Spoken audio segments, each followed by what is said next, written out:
There we go. Sa katam sevaya tasya kalena jarasam gata Kristo vartam pratibhuyad Bhartu padam anusmaram. Okay. And translation. Uddhava thus served the Lord continually from childhood, and in his old age that attitude of service never slackened.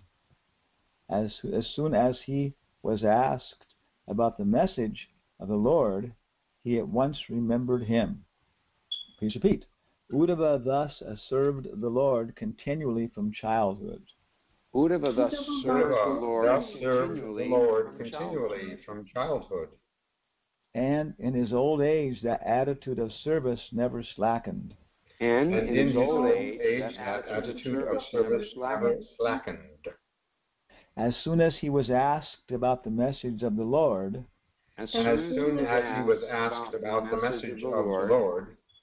he at once remembered all about him. He at once remembered all about him. Okay. So, of course, the little context we go now.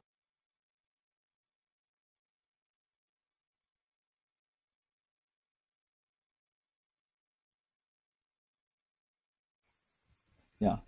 So the context, of course, you probably know better than me, is this, that the sages, they want to hear about some higher knowledge than was given in the first canto. In the first canto, we are fortunately allowed to have the darshan of Vishnu that Brahma had. And this is Garbhodaksha Vishnu, Mahavishnu. Yeah. But the sages, they knew that Maitreya was there when Uddhava heard from Krishna more confidential knowledge. And then Vidura they heard also talk to Maitreya. So they're asking, please tell us what Vidura and Maitreya discussed, because we really think we're going to come in contact with some higher knowledge here. You know? So then Sukadeva Goswami, Sudha Goswami, they start to describe this meeting. And it started, of course, with Vidura meeting Uddhava and trying to get some more advanced knowledge. But because Vidura is like Uddhava's father and Maitreya is like his grandfather, then Uddhava feels some hesitation to take the post of guru in front of such a superior authority. And also, as we understand, because he knew that when Vidura asked the questions, he would stimulate Maitreya to really understand what he had heard, like that, Shravanam Kirtanam. So he sent him to Maitreya. So right now, Vidura has been asking very good questions, very stimulating questions. And even though he knows the answers formally, superficially, he wants to hear it again. What happened to this person? What happened to that person? What's happened to that person? And he wants to experience the bhava, the perspective, because we're not satisfied with possessing sense objects. We're not satisfied, gratifying our senses with the sense objects. We're not satisfied with the psychological gratification, the mental gratification, and then we feel more satisfied if we have the intellectual gratification. Everything is proper intellectually, more profound understanding. We're not satisfied with the quick argument. It's logical, Socrates said, but it's just not in good taste. So bhava means that taste, that perspective. And of course, when bhava matures, it becomes prema, like that, so on. So he's asking these questions, and now he's describing the result of his vibhava. He's giving this stimulation to Uddhava, and he's one after another, one person after another, and Uddhava's taking such stimulation from his father-like associate that he's entering into the bhava, like that. So Uddhava thus served the Lord continually from childhood, and in his old age that attitude of service never slackened. As soon as he was asked about the message of the Lord, he at once remembered all about him. So of course this is smaranam. It does not mean just like mental remembering, but remembering at heart, entering into the contemplation. Okay. Then Prabhupada says, The transcendental service to the Lord is not mundane. The service attitude of the devotee gradually increases and never becomes slackened. Wow. So of course that's the whole thing, nihabi kramo nasho sti, whatever little bit of service we do, by the mercy of Guru and Krishna, some sincerity, then that stimulates us, to make more progress and to become more sincere. I always remember that one of Jayananda's basic concept was always stay engaged in some service. It may not be like the service you plan, or it may not be like some what very famous service, or something. But okay, always be engaged in some service.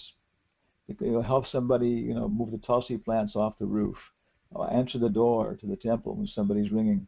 And if somehow or other, if you're engaged in service, that's the best way to get more intelligence, to get more motivation to do service, and to maybe get more intensely involved in service like that. So the service attitude of the devotee gradually increases. Generally, old age first is allowed retirement from mundane service, but in the transcendental service of the Lord, there is no retirement at all. Okay, it's a very, very nice purport, especially maybe for our geriatric audience here, the geriatric bhaktas, myself and everybody, but also many other people too I know listening, younger people.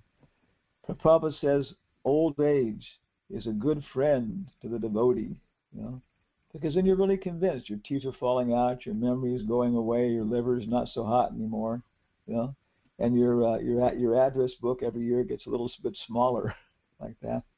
So you're really convinced, And Nitai Gaur Sundar, our friend here, the director of our institution, NEOS, he's actually we call it director of a psychiatric hospital here, and he works in the area of geriatric psychiatry. And it's very interesting because they're all old people. And he said one of the things they do for them, because they're in the hospital, some of them, so they have a recreation area, a lounge area, and they have some meetings every day for them if they want it. But also they show a lot of biographical movies. And then people get a chance to look at other people's lives, and they start to try and make their own biography, because you're leaving, and so it's a real time. That the Dalai Lama said, you should live a good life, so that when you're old, you can think about it and enjoy it for a second time. Remember it for a second, enjoy it for a second time. So that's a lot of what the natural thing is, that your abilities are diminishing. So now it's a time for introspection, and maybe some real basic, appreciation from the heart that you are going to take something with you. Yam yam vapi smaram bhavam tyajati yanti kalevaram tam tamevayate konteya sadatad bhava bhavitaha. You're going to take your perspective and maybe some abilities even, mental abilities, music abilities, art abilities, attitudes, some of them may survive. So it's time to pack your luggage. It's time to sort things out. But other people, they're thinking, I haven't got this sensuous ability. All these things are coming to my mind, like Fritz Lang. You may know him. He was one of the pioneers of motion pictures. He wrote a book, did a movie called, I think it was Woman in the Moon, Frauend or whatever, was kind of a famous thing. But he said, don't let them deceive you that old age is a good thing. He says, as you get older, every year you're more and more separated from the things you wanted to do, more and more frustrated, But yet, as a devotee, we realize that everything we've been doing maybe is really, we haven't been doing it at all. Prakrite kriya manani gunai karmani sarva saha. We have a little devotional attitude, but mostly we've just been dovetailing our sensuous satisfaction. We've been doing pretty much karma yoga. I like doing art. I like sailing ships. I like making PowerPoint shows. I like this person. Okay. And so Krishna uses it, karma yoga, But as we become more purified by our intelligence, and we can do what we understand is the correct thing to do, And then, even though it may not be so naturally gratifying for our mind and senses, but we do it because it's, we understand this is what Krishna needs, what Prabhupada needs. So more Jnana Mishra, Bhakti Yoga. But naturally, as we get older, just all these our karma and stuff is start kind of running out, and we have to really be forced onto the mental platform. And if we don't have any mental platform, of course, we become depressed and turn to some kind of deadening experience like intoxication, or garbage kata. There's so much available, trash literature, trash puppet shows, movies, and just try and forget that what our reality is. So of course we're creating the bhava of a cockroach or something, the bhava of some animal, by doing that. We die that way. So Prabhupada says, generally in old age, a person is allowed retirement from mundane service, but in the transcendental service of the Lord, there is no retirement at all. On contrary, the service attitude increases more and more with the progress of age. In the transcendental service, there is no satiation, and therefore there is no retirement. We are satisfied. We did something, we appreciate it, we relish it. Other devotees, we did a nice service together. So nice, and we relish it with Krishna. But then it also doesn't diminish our desire. I forgot who it was, Albert Camus or something. He said, in desire I have no satisfaction. He said, but in satisfaction I have no desire. No. So this is what happens. The devotee, he's satisfied, but he keeps a little dissatisfaction there, to go on to bring him right to his next service like that. Materially, when a man becomes tired by rendering service in his physical body, he is allowed retirement. But in the transcendental service, there is no feeling of fatigue because it is spiritual service and is not on the bodily plane. So I would say that, we are allowed physical retirement. The light of the Bhagavat has the different verses and the beautiful pictures. And one is a very, very nice picture of a Chinese Taoist monk, and he's walking along, and it looks like one heron or crane is kind of like, squawking at him saying, get a job, like that. But Prabhupada said, no, this is the time for retirement. At 50 years old, the sensuous energy in the body is finished.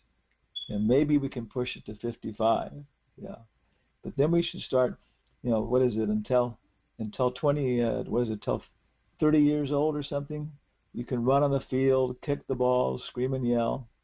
Until 40, you can be pacing up and down the sidelines, screaming and yelling at the players. Until 50, maybe you can be a coach, But after that, you got to just sit and watch the game. And when all these stupid things are going on, you just accept it. They've got to learn their hard way. And when somebody comes up during the game and asks you, okay, you give your comments, So Chanika Pandit says, dress your age. Dress your age.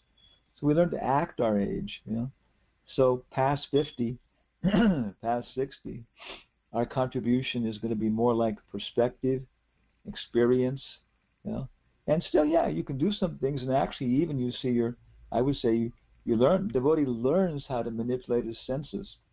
And even though his senses are getting arthritis or vision's falling apart, we learn how to use our senses right to the very end in a very nice fashion, like that.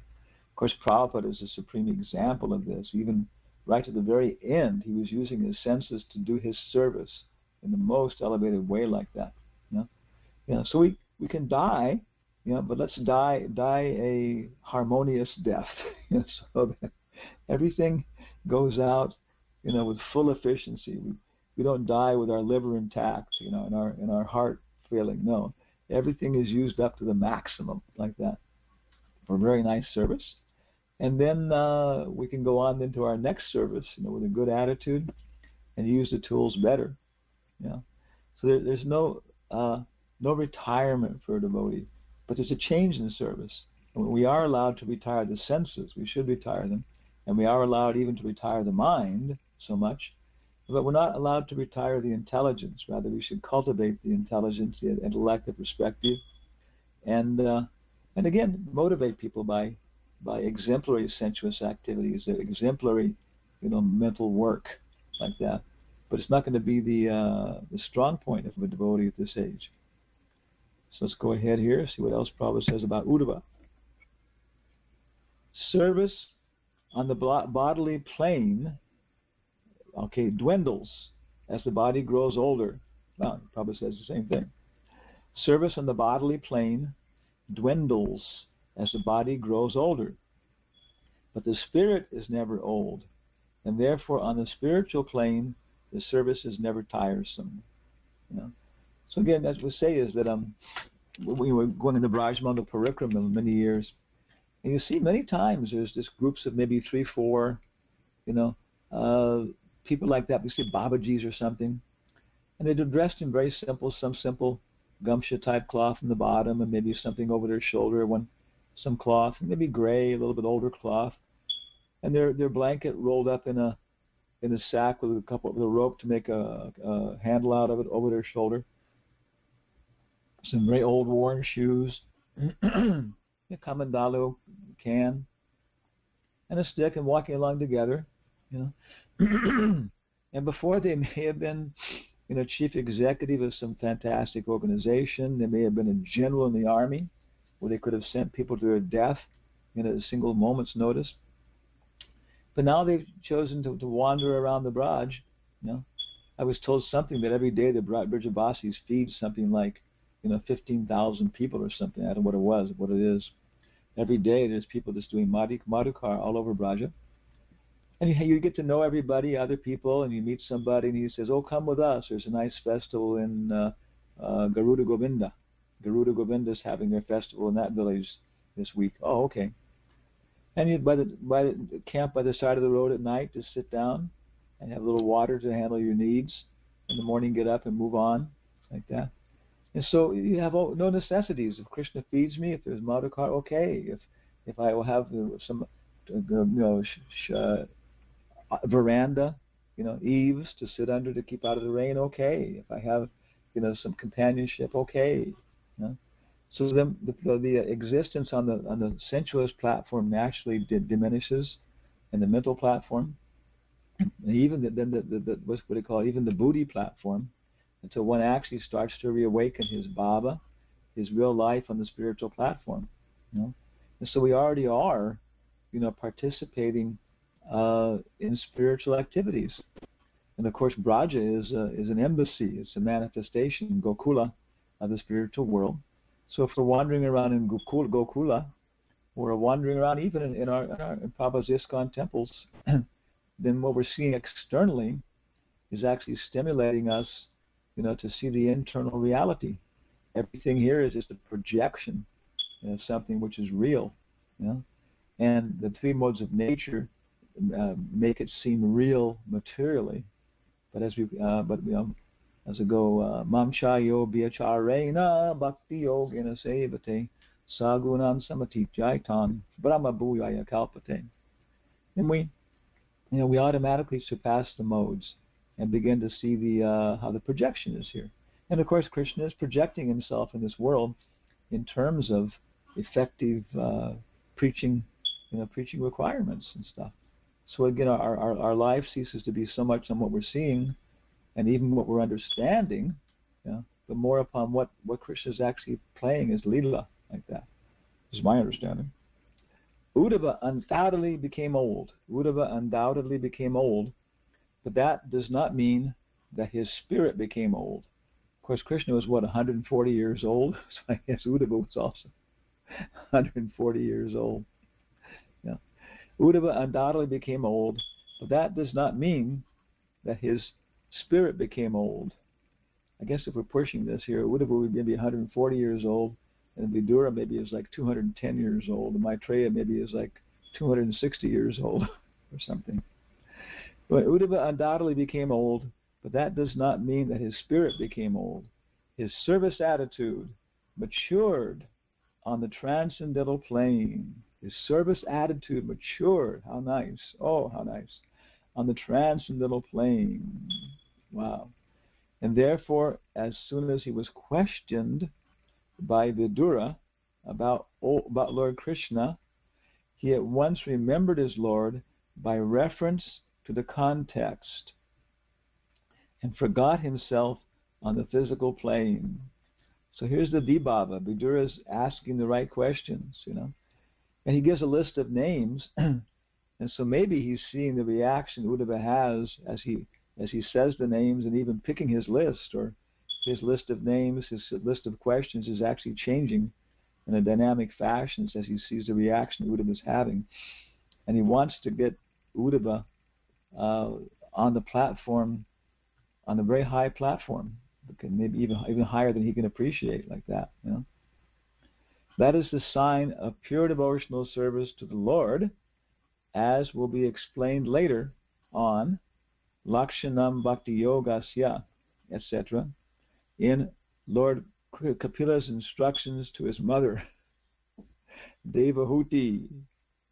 Of course, I was thinking about trying to track this down, and I guess with Vedabase.com, with a search, I could have tracked it down.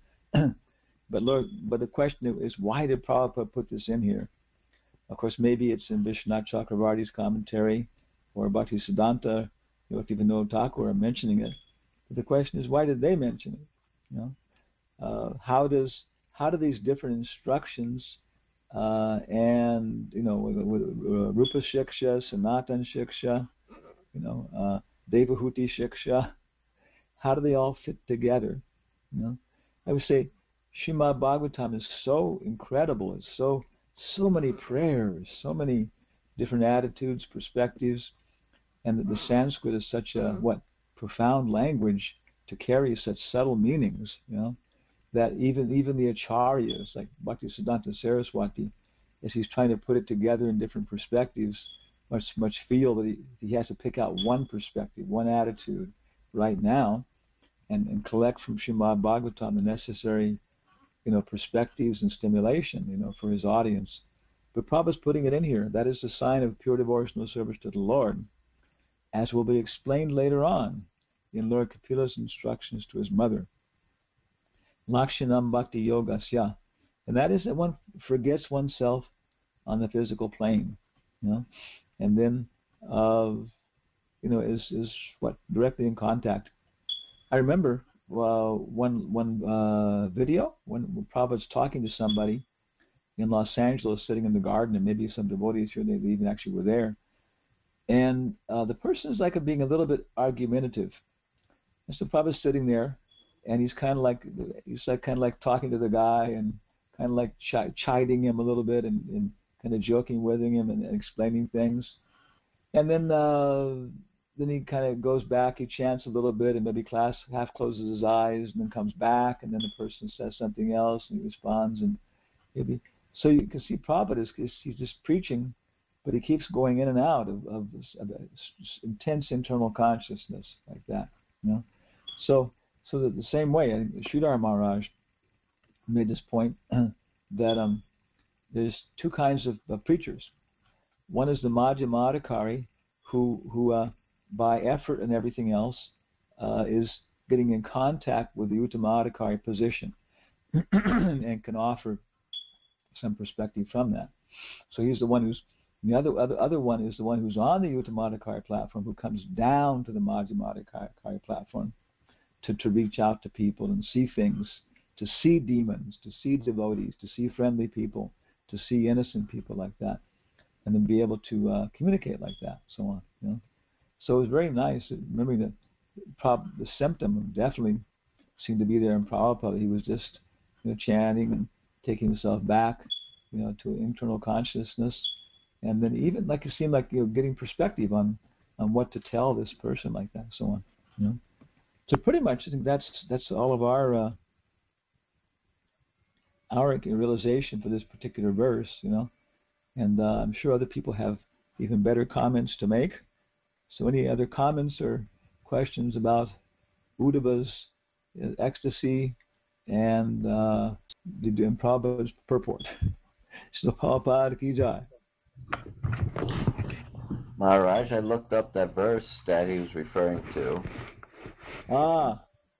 It's 3:29, 11, and 12 on explanation of devotional service by Lord Kapila Dev. And the English is the manifestation of unadulterated devotional service is exhibited when one's mind is at once attracted to hearing the transcendental name and qualities of Supreme Personality of Godhead, who resides in everyone's heart, just as the water of the Ganges flows naturally down towards the ocean. Such devotional ecstasy, uninterrupted by any material condition, flows towards the Supreme Lord. That was. Of course, that reminds you of Kunti Devi immediately, right? Yeah, so many. That reminds you immediately of Kunti, you know? Yeah. But she was saying, let my mind flow like that.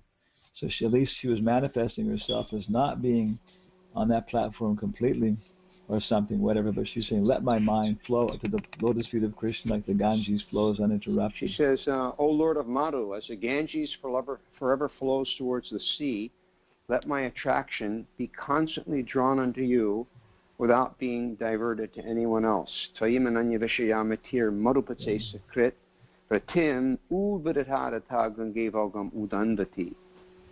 Gange as the Ganges, udandati as it flows down towards the sea. Wow. So it's a matter of liquid bhava. Wow. Do you get some realizations about liquid bhava while you're sailing on the ocean? Well, I don't know. I definitely got some nice realizations. Liquid about bhava. birth, death, I'm going to meditate on that one. Yeah. Next time I'm out. Being on the ocean, does it give you always like a little perspective about that, about Janma Mritya Jara Vyadi? Yeah. Well, I can tell you some realizations, analogies and thoughts we had, metaphors out sailing. Yeah. One of my favorite was expressed by our godbrother Vatsal. Him and I were out sailing one day, and we were sailing. It was we saw a storm coming, and we weren't terribly far from the harbor, so we thought, well, let's head on into the harbor. And as we were coming in towards the harbor, there was like a mountain that sort of, from where we were, we could see the storm coming, but as you got close to the harbor, you couldn't see it. It was off at the horizon, but definitely heading our way. And so we're heading in to take shelter. And then we saw another boat heading out from the harbor. It couldn't see the storm coming, but it was heading out towards, not a terribly dangerous situation, but it would have kind of gotten cold and a little bit nasty, but tolerable. Anyway, so the point that Vatsal made, which I thought was brilliant, was that he said, just see, we're both sailing, both of our boats, our boat and this other boat, we're both sailing on the same breeze. It's exactly the same wind. But we're sailing such that we're heading into the harbor, and he's sailing such as he's heading out in towards a nasty situation. We're going in totally opposite directions, but on the same breeze. Wow. So analogy, of course, is dealing with the material nature, that it can either carry us to Krishna or away from Krishna, depending upon how we sail our life. Also, too, that devotees have a little bit higher intelligence about what the ambience is, no? Yeah. I mean, devotees, they kind of understand what's more. The karmis, they think, oh, beautiful girl goes by, there's a fragrance, a little whiff of a nice perfume, and they're thinking, oh, this is a wonderful situation. But a devotee's thinking, oh, my God, it's good. Watch out. Exactly. Our perspective is so different. And it's all the material nature. So that beautiful woman is dragging this person into illusion. And but for a devotee and Krishna in our heart, seeing that, all right, we see this as a beautiful woman, but we're adjusting our consciousness. We're seeing it through the eyes, seeing her through the eyes of the Shastra. And Krishna's so pleased that our consciousness is becoming purified, where the materialist, he's becoming covered over. It's the same woman, the same breasts, the same physical form. But for him, for the materialist, it's dragging them down. For a devotee, Krishna sees our earnest desire in our heart to not want to become contaminated, to take shelter at Krishna's feet. Krishna is so pleased. It's the same woman, the same skin, the same everything. So devotee might be thinking, oh, she could be a good pujari. Yes. Yeah. Or a good book distributor. Yeah. There's also the saying, the fools rush in where angels fear to tread. So that must have been around for a while, that people had intelligence and other people, the mudhas, they rush in. I was in Texas and Jai Vaitamaras was there. It was very nice. We had some nice discussion. Actually, we really bonded this time when we started talking about Shakespeare. We realized that we both, are Maya. Anyway, his book's coming out. Maybe you know. He's doing this commentary on Ecclesiastes in the Bible. Everything under the sun is vanity, this and that. Because that was one thing that really hit him in his own spiritual life development as a child. But very much that's the whole thing. Ecclesiastes, just like you're saying, somebody says, see this is new, and he said they have forgotten the generations that have gone before and will go after. There is nothing new under the sun. All is vanity. He's a great writer. You said Jai Advaita Maharaj?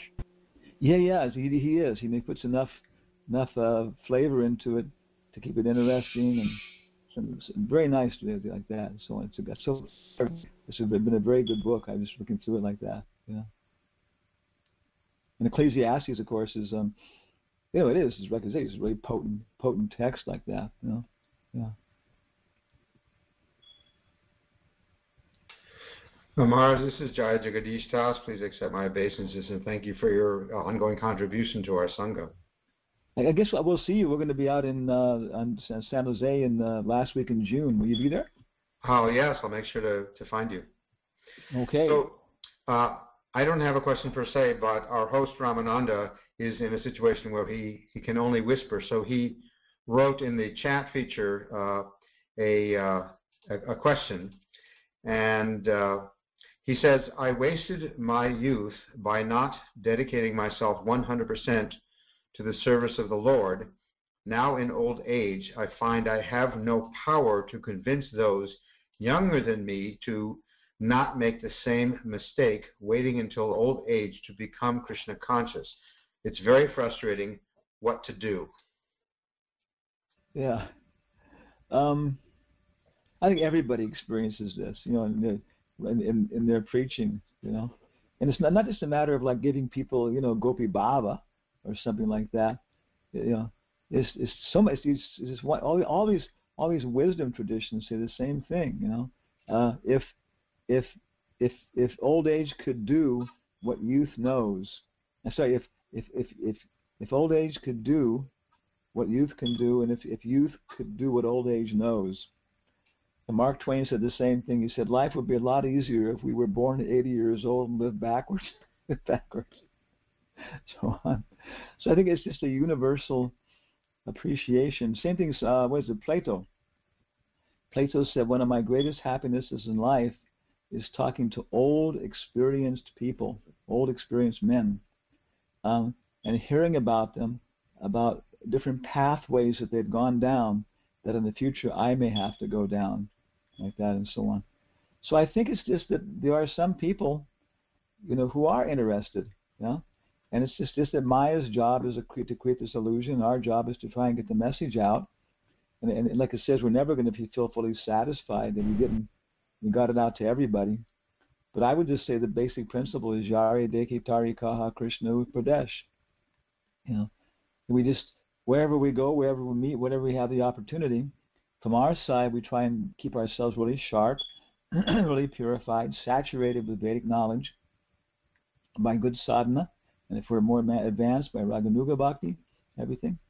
And then when Krishna sends those people, then we'll be competent to be good tools and to be able to communicate to them as much as possible.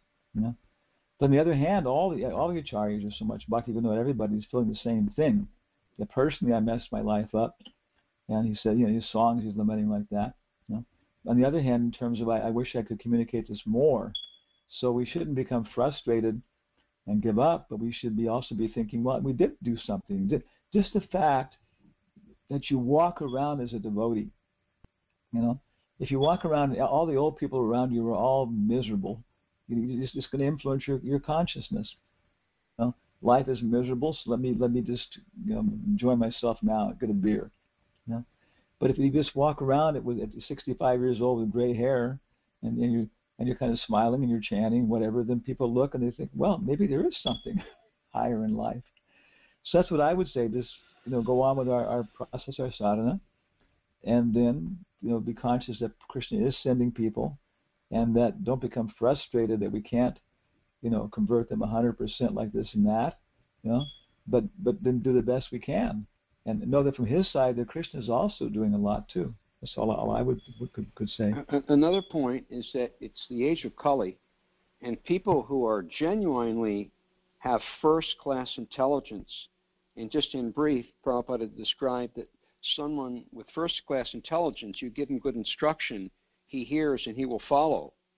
Someone with second-class intelligence, you give him good instruction.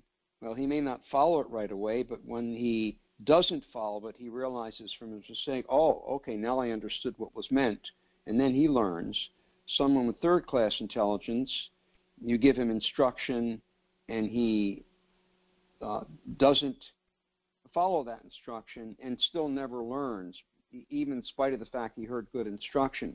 Now, in reality, most of us only had to be really second-class intelligent, and we probably were at best second-class intelligent. Most of us had, in our youth, experienced the material world and really tried to enjoy it. And we tried to the best of our ability to try to enjoy, but yet we experienced nothing but frustration. Therefore, when we heard good intelligence, we didn't have to be first-class intelligent, because we already knew. We already heard, okay, this makes perfect sense. You can't. There's no pleasure to be had out there because we've already tried it. So most of us, second-class intelligent.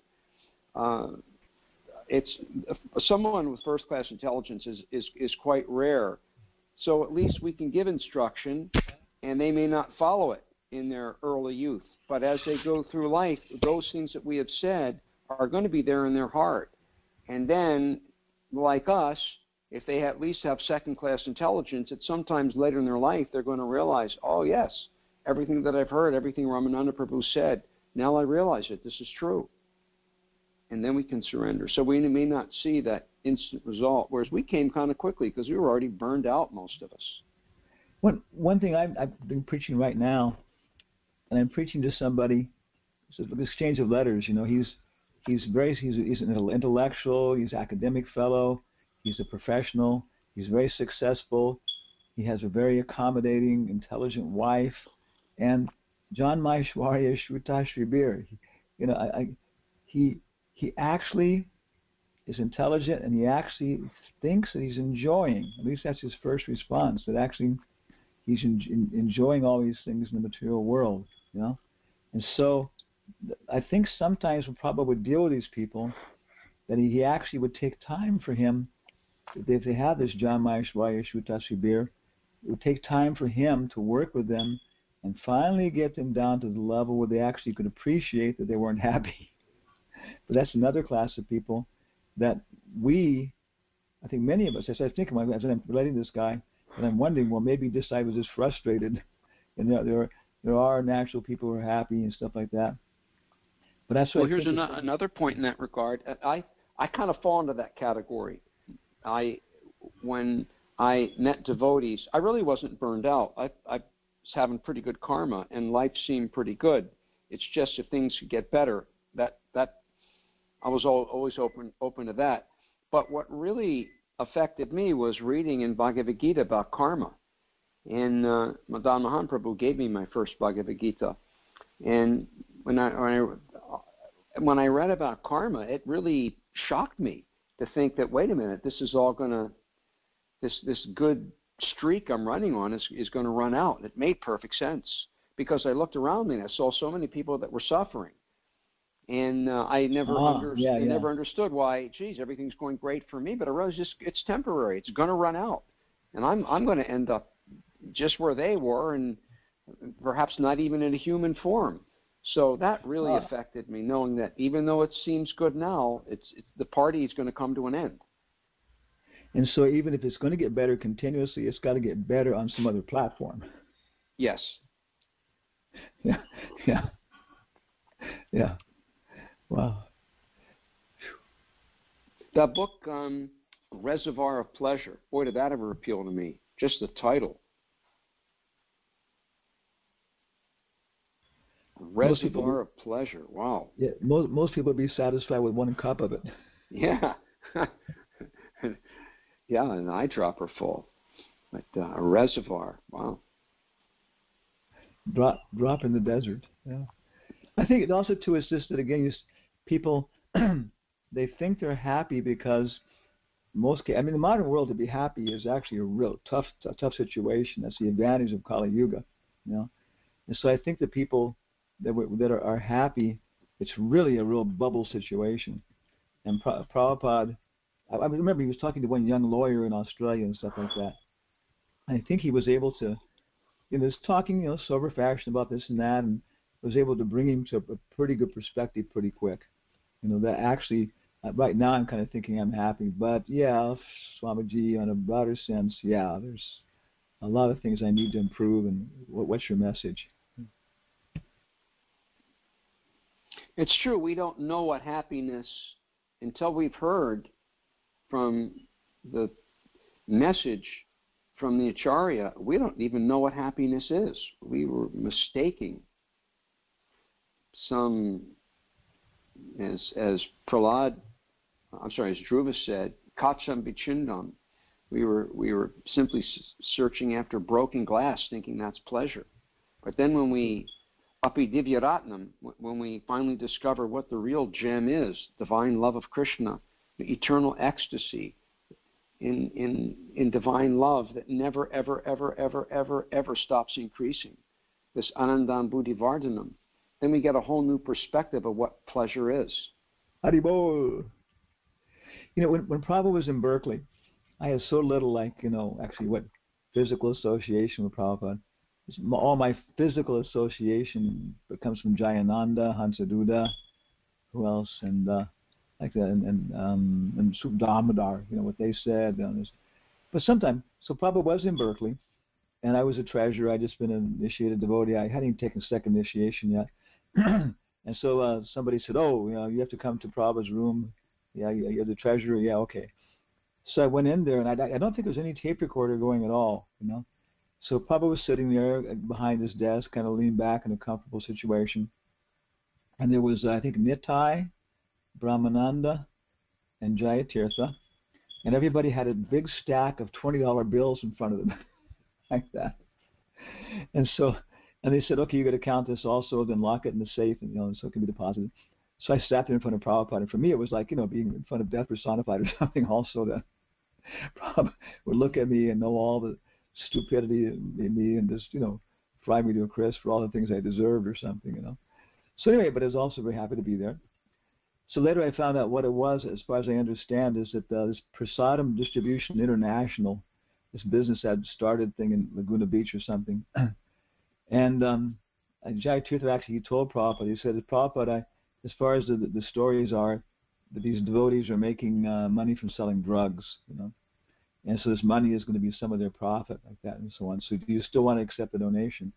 And Prabhupada said, yes, one time, but not in the future. Tell them we don't need money like this. We don't need money like this. So we'll accept it this time, but never again. And so then Jayatirtha asked Prabhupada, do they get free from the karma in terms of what proportion of the money they gave? So if they profited like, $100,000 on drug dealing and they gave 10,000, do they get 10% free from the karma? And apparently Prabhupada said, no, this time 100%. Very interesting thing. But while Prabhupada was talking, I'm sorry, I'm confused. 100% what? 100% no karma or 100% karma? 100% free from the karma. Okay. A one-time special. I got it. Okay, thank you. Yeah, very interesting. And of course, $10,000 in 1975. What would that be now? Maybe it'd be $50,000. So someone came and gave Prabhupada a $50,000 donation or something. So it was considerable money. So we were all counting, and Prabhupada was surrounded by all this money, $50,000 in cash, and he was just sitting there, kind of relaxed and preaching, And so he told a story which I don't think maybe was ever recorded. So he said, there's one man, and he works in the mines, someplace. And every afternoon after his shift in the mine, he goes there in his hellish condition. He sits in the country tavern and drinks a little bit of country beer and reads the paper. So he's doing this one day, and one like priest goes by, And the priest looked at him and says, "You're drinking alcohol. You're going to go to hell." And the guy's a little shocked, and he says, "Well, but I work in the mines all day, and it's miserable. It's cold. It's dark. It's damp. People die regularly." And the guy says, "Still, you're going to hell." And then he says, "But my uncle, my father, he also drinks like this, He says, all my brothers, we all take a little alcohol like this after work, And the priest just makes a harsh gesture and walks away and says, "Your whole family is going to hell."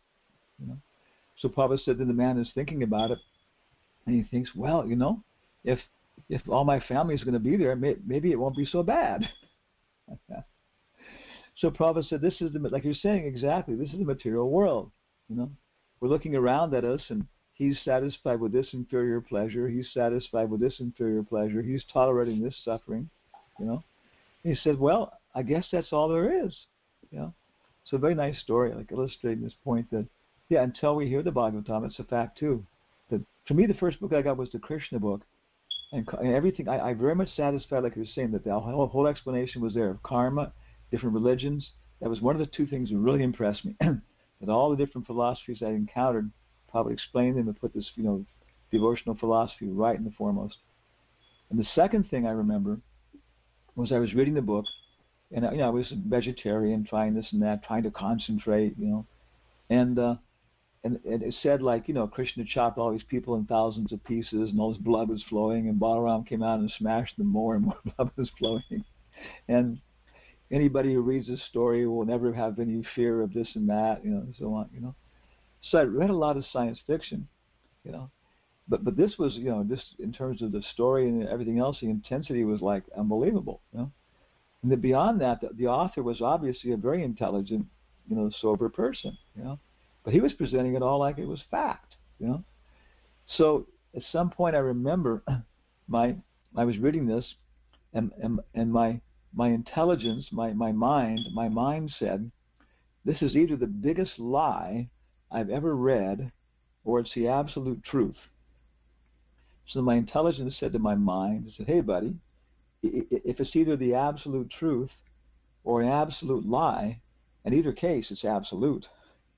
And so I was just shocked at realizing, nobody even lied like this, So at that point, I really got this kind of like, brute experience that the book itself was absolute, so on. So I guess that's kind of like a good answer to my question there, that these people, that they think they're enjoying, but as we give them a perspective in a way that doesn't freak them out, then they can appreciate that, all my enjoyment is just really inferior.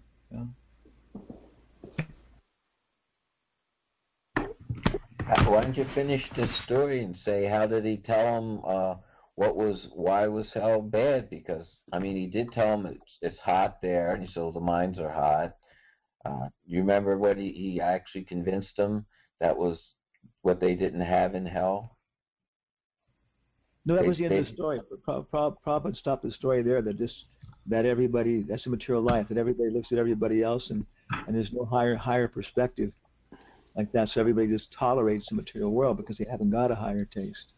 Oh, well, then he told the story another time in a different way, and then at the end, the miners, they weren't convinced yet. Well, what's wrong with that? There's a newspaper, right? That's it. Yeah, there's no newspaper. Oh. Oh God, it's a fact, isn't it? I mean, Madonna, are you still attracted to reading newspapers? You find them lying around every now and again. I can't look at them. Well, maybe. Well, I think the internet's been replaced Yeah. newspapers. They hardly have them anymore. Newspapers, at least a couple towns I lived in, they just stopped making them, or they made them smaller, and practically everybody does everything online now. Wow. In the airports, they got a, nice traveling. They still got a pretty robust business. Yeah. No internet there. Yeah.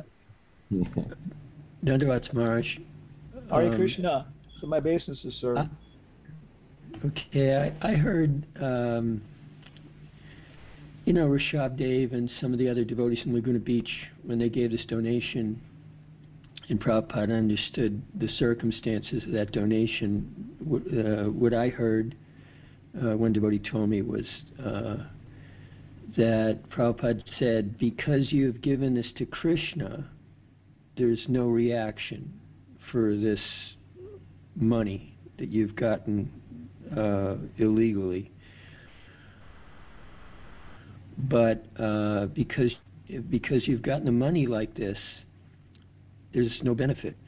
And I thought of that for years. I thought about that quote, and I thought, because you didn't do a proper sacrifice, you didn't earn it honestly, and we know Jayananda gave his life savings to Prabhupada as a donation to get Krishna book published. Wow, what a donation that was. So, so there's tremendous benefit if you earn it honestly, what you're giving. But if you do it illegally, you're cheating in some way, then that affects the benefit. But there's no reaction. There's something like how's it go? That the money earned illegally, then the benefits you get disappear within 3 years, and the benefits that have been purchased by the benefits disappear within 5 or something. And I've seen that. I think myself too. I've seen that even in devotional service, like you're saying. That's so a lot of the income in the Berkeley. Yeah. Huh? Where did you hear that? I can't remember where it was, but somebody was quoting it from Akito Badesh or Chanika Pandit, like that, Yeah. Interesting. Because I remember easy come, easy go, right? Easy come. Yeah, easy the Berkeley Temple. A lot of the income came from, the mothers' parties, which were engaged in all these like mixed activities, and because of that, they bought all these houses. But then one by one, they lost them after some time, like that, the same way, Interesting. Yeah. But I guess we should go to 12 o'clock, and we're working on actually what I have to do is I have to write a test for Bhakti Bhai Baba now. And it's, God, if anybody's done this, it's just 3 times harder to write a good test than it is to take one. You've got to make the questions unambiguous and everything else, so I got to work on that. But it's fun too. It makes you think about the content. It's for in Houston, they're finishing off the first year of Bhakti Bhai Baba. 2 doctors, 1 lawyer, several devotees, all engineers, and it's really nice, and they're very enthused now to start the 3rd canto. So we're gonna work on that this afternoon. I read an interesting quote about knowledge is qualities. Qualities is knowledge. So it's not if you remember something, it's if the quality comes out in your character, that means you have the knowledge. And then when I started thinking about it, the Bhagavad Gita 13:8-12, the process of knowledge, they're all qualities: humility, kindness, nonviolence. And then you start, and the qualities that one gets by the knowledge is Krishna's, those 50 qualities that the jiva can get to some degree. In the pure devotional stage, they manifest Krishna's qualities to some degree. Saksat Hari Tvena, the qualities are manifesting. So, and then of course even Chanika Pandit, he mentions that a learned person is known, and he mentions that he sees all women as his mother, which is a quality. He sees other people's properties as untouchable, and he treats others as he would like to be treated. So I just thought it was interesting to note the difference in how the Chit potency, Sat Chit Ananda, is manifested in Krishna consciousness as being free from the influence of the mundane or the academic usage of the words. They've captured so many words, and they define them according to their context, and we have to redefine them again now under the proper context. Just since you're writing a test. Actually, Prabhupada says that what you're saying, that knowledge means wisdom, you know. But he said, maybe you know, he says that what the university is teaching is not knowledge, it's shilpa. He said livelihood. He said that kind of knowledge, so-called knowledge, is not actually knowledge. It's actually called shilpa. How to build things, how to do this, how to do that. It's interesting. Technician. And then, of course, when you think about that, it turns an engagement is an occupation, how you occupy your time. And then, of course, Krishna says, give up all occupations, give up how you occupy all your time, and just surrender. Use your time to surrender instead of use your time to do a mundane occupation, which is dharma, artha, kama, basically. So I was thinking that basically we have to redefine all the words. They've stolen the words, and they've redefined all the words. We need a glossary of putting the words back in the proper perspective. Like Bhakti Siddhanta, they said he practically revamped dictionaries. He used his language in such a way that the dictionaries had to catch up with him. For example, the word chastity. How many Americans do you think know that word? In reality or in academic? I mean, even know what the word means. I mean, it used to be a girl's name in America. Girls were named chastity. But now I have a suspicion that it's not interesting that they don't want to know what the word means. Well, it's a word from the mode of goodness, which was duty to a principle. And in the mode of passion, there's no duty to principles. It's sensual whimsicalness, which is the superlative condition.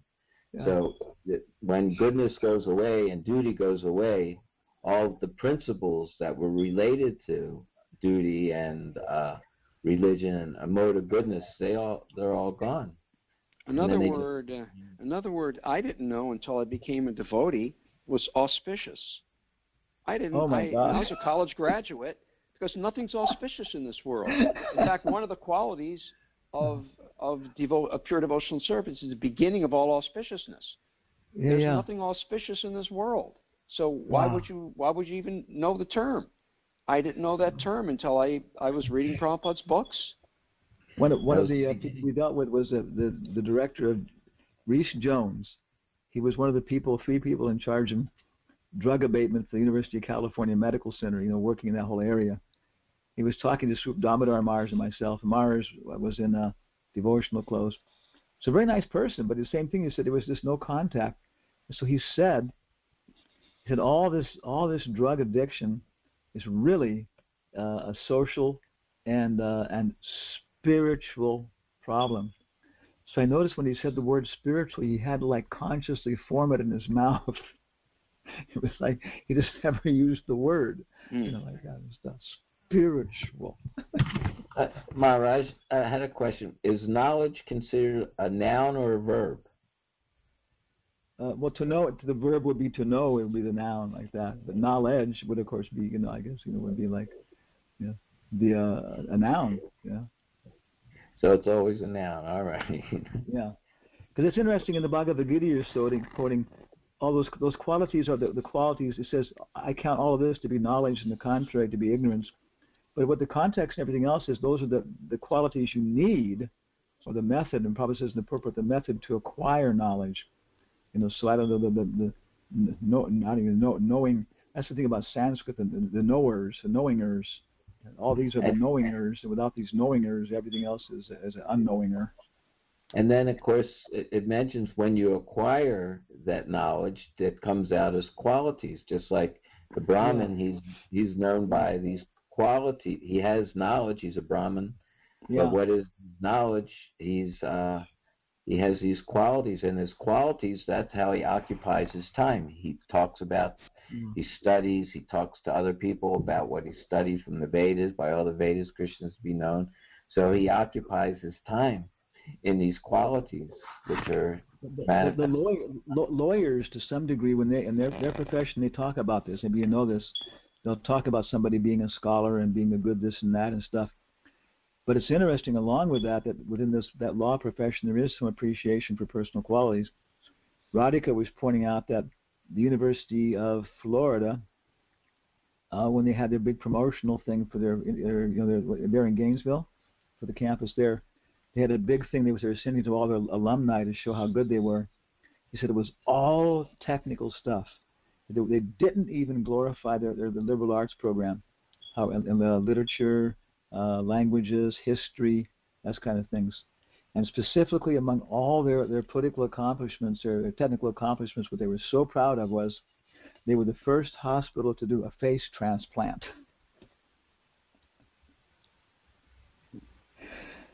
Okay, on that note, I think we're going to depart now, and hope nobody has to have more than another face transplant, that this is your last face. Prabhupada ki jai. Jai, thank you, Maharaj. We keep changing faces through our whole life. Every time I look in the mirror, I notice they're transplanting an older face on me.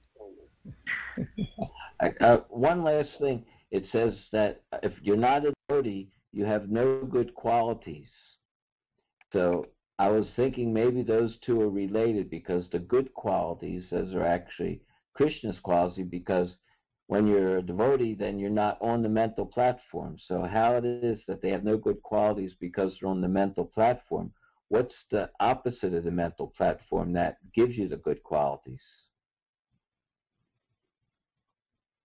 Is that all right or too late? No, we heard you, Prabhu. That's too late. Okay, next time. Jai, well, thank you, Maharaj. Thank you, everyone. And I look forward to seeing everybody back here tomorrow. Jai. Haribo, Hare Hare Krishna. Krishna. Jai. Hare Krishna, everyone. Hare Krishna. Krishna.